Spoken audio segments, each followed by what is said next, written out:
style shit.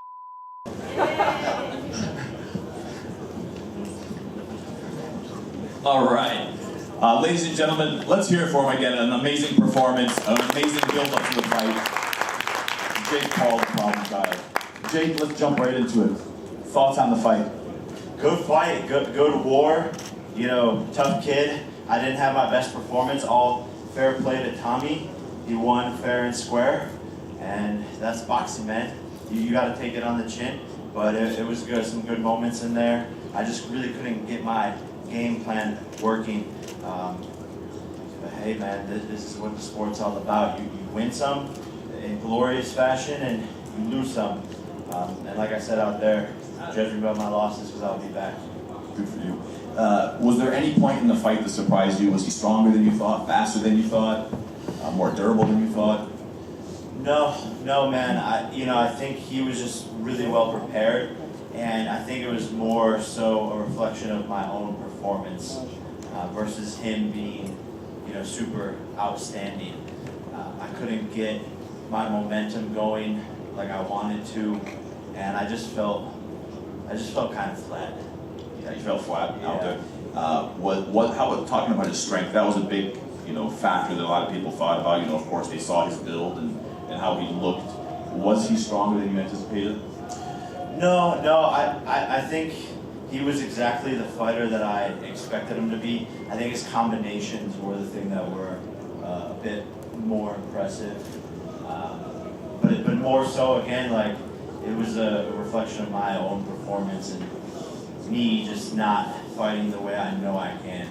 Before we take questions from the media, can I ask what the game plan was going into the fight?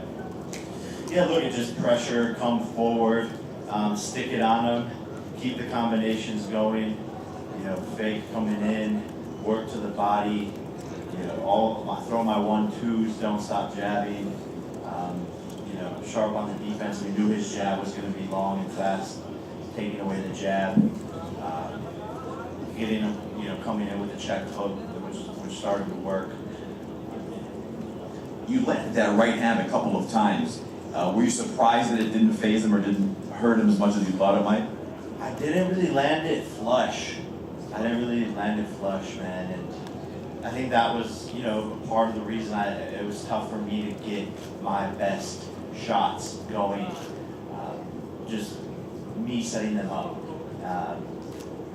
I don't know what it was, but I just didn't have that, energy.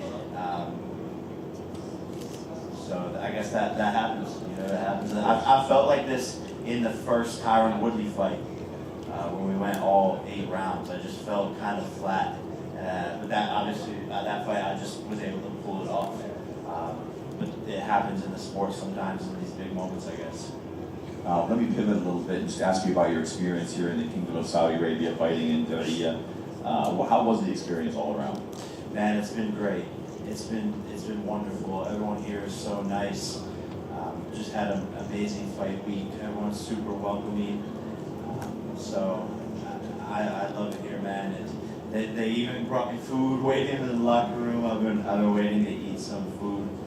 So yeah, the people here are amazing, and it's been good, man. Maybe we do the rematch right back here. Well, on behalf of Skill Challenge Entertainment Enterprise, I want you to know that how much we appreciate having you, hosting you, promoting the fight, working with your business partner, co-founder of MVP Promotions, Nikisa Vidarian. You guys were great to work with. It was a very easy fight to put together. We did not have, even though we thought it might be problematic dealing with the problem child, it was a great experience in doing it, and we look forward to many more ventures in the future. Nikisa, how would you rate the evening? The fight, the build-up, overall performance? Look, this was a journey that started 2.5 years ago, and we just pulled off one of the biggest events in boxing. The number of important figures of boxing that were here tonight, the sheer chatter online, and the numbers that have been actually achieved in terms of pay-per-view globally are nothing but impressive. It speaks to what Jake brought to the table, what Tommy brought to the table, and what the promotion that you guys put together brought to the table. So we're extremely happy with that. I think, look, you definitely don't want to lose, but Jake hurt him, and he hit Jake. That's how I view the fight. Jake definitely hurt Tommy Fury. Tommy Fury definitely hit Jake more than Jake hit him probably in there. We'll take some questions from the media. First one here down the front. Okay, first of all, welcome Saudi, Jake. We saw a great performance in your fight, though you didn't succeed in it. It's the first time you don't prove people wrong. So I would like to ask you about another matchup instead of the rematch with Tyson Fury. Not Tommy Fury, sorry. Is the match with KSI interesting to you anymore? Yeah, I mean, for sure. I think I gotta go get this one back. And KSI has yet to fight a real opponent, so we don't even know his actual skill level. But obviously, that's still a massive fight. But I'm gonna, go back for this rematch. I just talked to Tommy back in the medical room, and he's like, "Let's go, let's do it again," and he's down for it. So I think that'll be the focus first and foremost. I'm gonna prove that I can go and fight a better fight than I did tonight and get that W. Jake, what do you think would change in the rematch? What would you do different?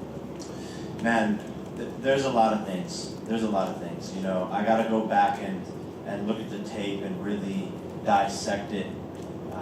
But I know when I'm in a flow state, when I'm feeling good, when I'm having an amazing night, and this just wasn't that. And look, I don't want to sit here and make excuses, but I know I can be better. Next question. All the way in the back there. Yes, ma'am. Oh, sir. Jake, Pro Boxing Fan, commiserations on the defeat tonight. Can you tell us what you told Tommy just before the decision was read out? I saw you were talking to him in the ring. Oh, we just said respect. That was a good war, a good fight. He was impressed by my skill. He said, "Look, I've been doing this since 6 years old, and you've been doing it for 3 years, and you put up a war." So, it was cool. I love the sport for this reason, right? You can be enemies beforehand and saying all this crazy stuff, and then when you beat the blood out of each other at the end of the day, there's just respect there, and that's why this sport's so cool. Next question, sure. Yeah, I do. So I'm Ahmed from Arab News. So the last time I interviewed you, you were with your brother at Crown Jewel, and both of you guys have main evented in Saudi Arabia. Your brother main evented the WWE's event here, and now you've main evented a boxing event in Saudi. How do you basically see the rise of the sports industry in terms of having global events in Saudi? And what would you like to see from an international participant's perspective happen here? Well, look, man, it's just proving to be an amazing place for all sorts of sports, and the turnout tonight was crazy. We had more American superstars in the building here in Saudi than we do in the States. So this is becoming a hub and just a really awesome place to put on events because the fans turn out. They're so excited, even if they were booing me, but it's all good, man. I have love for everyone here. Next question. Yeah, right there. السلام عليكم. عليكم السلام. كيف كان تأثير حضور العائلة له اليوم وأيضا شقيقه؟ How did it feel to have the family around you and your brother Logan here support you? Man, they're always the best, and they're always there for me. I appreciate them, I love them, and we've had a lot of ups and downs throughout our careers and our lives, and we're always there for each other. Boxing's for one night or a couple nights out of your life, but family and love is forever, and that's what's the most important at the end of the day. Right next to me, yes, sir. أنس الغنامي MBC أكشن. كيف شوف تفاعل الجمهور السعودي اليوم في آخر نزال بينه وبين تيم فيوري؟ What do you think about the fans and the atmosphere, overall atmosphere during your fight with Tommy? It was awesome, man. It was really awesome. The whole event felt like a movie, packed out. So, like I said, it was an amazing opportunity to be here, and I want to thank the Kingdom of Saudi Arabia once again for having me. Michelle. Hi, did you hear about Drake betting $400,000 onto you tonight, and do you feel like that affected you through the Drake curse? Fuck, this is Drake's fault. Drake, bro. Why you doing this to me? Nah, it's my fault. But 400,000 is nothing to him. So, but he's won a lot more money betting on me before, so he's probably about even now. Sorry, Drake. I'm gonna get that. I'm gonna get that W in the rematch. Jake, over here. Are you planning to activate the rematch clause pretty much immediately, and do you have a time frame for when you would like to do that rematch? I think we're gonna sit down, talk to Tommy, his dad, the Warrens, and determine when's the right time for the rematch. They were pretty clear that they want to do the rematch inside the ring, and afterwards when Tommy came and saw Jake, again he reiterated he would love to run it back. So we're gonna figure out what the right time is for all parties involved. Next question. Yep, right up in front. So.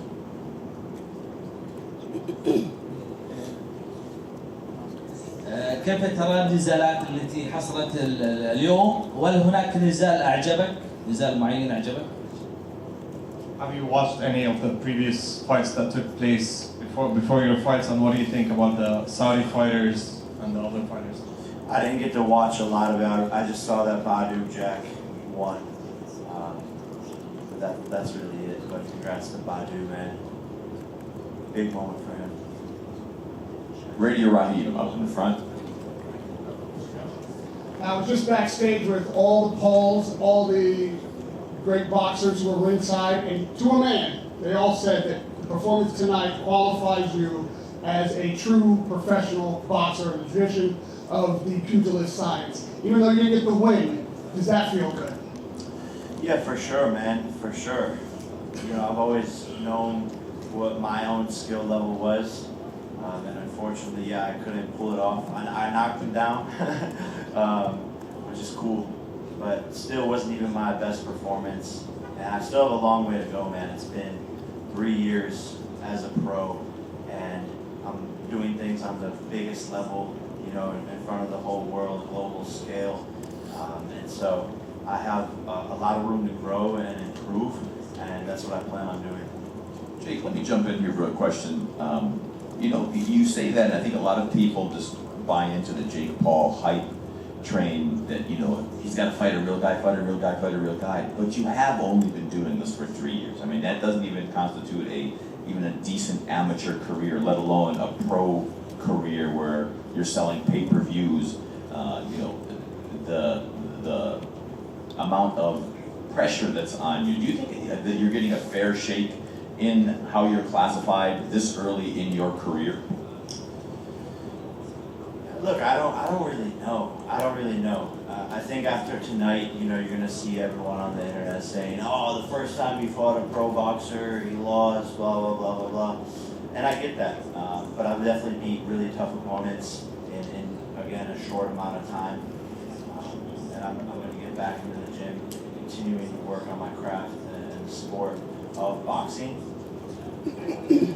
And I'll let my performances and actions speak for me. Next question, please. Yes, sir. In front. Congrats on a great fight and a great event. Did you feel any more nerves in the changing room just before the fight, considering this was the biggest step up in your career? No, I don't think it was the nerves. I think it was something with my energy levels or feeling flat. I feel like something was just off. I don't know what it was, but I wasn't nervous. My heart rate was low the whole entire day, the whole entire fight week. So it really wasn't the nerves. And I've felt what it's like to be nervous in a fight, and that sucks, but it wasn't that. So I just don't know. I didn't have my best performance, and that's really all it is. A lot of people are sort of